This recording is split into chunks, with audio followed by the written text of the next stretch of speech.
मैं झागड़ा गांव से हूँ। मेरा नाम जाफर है। मुस्लिम समाज से हूँ। कल पीछे जो घटना हुई जैसे आपने जिक्र किया हमारे गांव में रहते हैं, उनमें कई असामाजिक तत्व हैं जो उंगली लगाते थे नौजवानों को और वो आगे कुछ भी करते थे। यही घटना हुई सर, पीछे भी हुई थी 1 साल पहले और थोड़ी देर पहले भी हुई थी। तो उसके बाद में साहब एक अनिल नाम का लड़का है हमारे गांव में, तो उसके साथ मारपीट हुई थी ईद के पहले से। तो उन लोगों ने हर आदमी का नाम लिखा दिया हमारे समाज में। निर्दोष बच्चे पकड़े गए, मारपीट भी की। तो असली मुजरिम से वह भी पकड़ने सके, लेकिन समाधान अभी भी नहीं हो सका क्योंकि वो लड़का घूम रहा है। अनिल नाम का लड़का जो है गांव में वीडियो बनाकर घूमता है, घर में निकलते हुए कुछ भी कर देता है क्योंकि उसके पावरफुल हो गए। अब सर उसका समाधान कीजिए, तो आगे भी धन्यवाद। बिल्कुल आपने अपने मन की बात कही और खुले तरीके से कही। बहुत बहुत धन्यवाद आपका।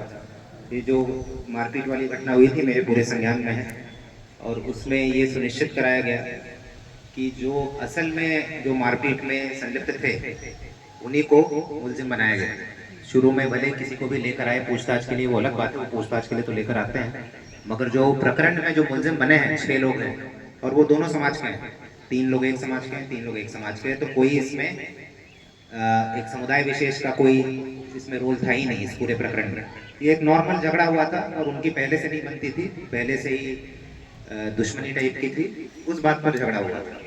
शुरू में इसे एक अलग एंगल देने का प्रयास किया गया था और वो हमने शुरू में ही क्लियर कर दिया था कि इस तरीके का कोई एंगल है ही नहीं। ये एक व्यक्तिगत दुश्मनी थी और दोनों समाज के लोग थे जो अपराधी हैं, उसमें दोनों समाज के हैं, तो वो हमने क्लियर कर दिया। और इसका मैं व्यक्तिगत रूप से मॉनिटर कर रहा था इस पूरे प्रकरण का अनुसंधान, और इसमें यह सुनिश्चित कराया गया कि जो असल में जो थे बस उन्हीं को हमने मुलजिम बनाया है। कुल 6 मुलजिम है, आपकी जानकारी के लिए मैं बता दूं। 6 में से 5 की गिरफ्तारी हो गई है और जैसा मैंने बताया 3 एक समाज के हैं, 3 एक समाज के हैं। कोई इसमें धर्म विशेष या समुदाय विशेष का कोई एंगल नहीं है। जहां तक आप एक व्यक्ति की बात कर रहे हैं उस पर हम निगरानी रखेंगे, क्योंकि इस केस में वो परिवादी था, उसके साथ मारपीट हुई थी, तो उसने जो बयान दिया या जो भी बताया उसके हिसाब से हमने कार्रवाई की और अपना अनुसंधान भी किया। बिल्कुल निष्पक्ष कार्रवाई उसमें हुई है।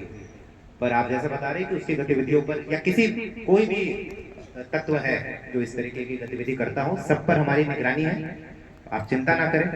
अगर आपके पास कोई सूचना हो कि अगर वो कुछ कर रहा है, देखिए वो रिकॉर्ड कर रहा है, वो कर रहा है, वो तो मैं किसी को रोक नहीं सकता हूँ ना, स्वतंत्र देश है, कोई भी कुछ रिकॉर्डिंग कर सकता है, चल सकता है, कहीं भी जा सकता है।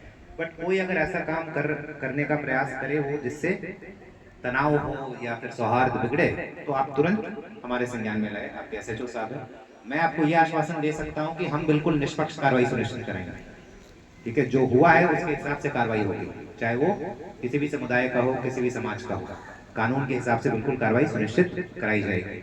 आपके पास अगर कोई भी सूचना आती है या आपको लगता है कि भविष्य में कुछ घटना घट सकती है किसी की गतिविधियों की वजह से, तो आप हमारे संज्ञान में लाए, उस पर हम निगरानी रखेंगे और ये प्रयास करेंगे कि कोई भी अप्रिय घटना ना घटे। यही चीज मैं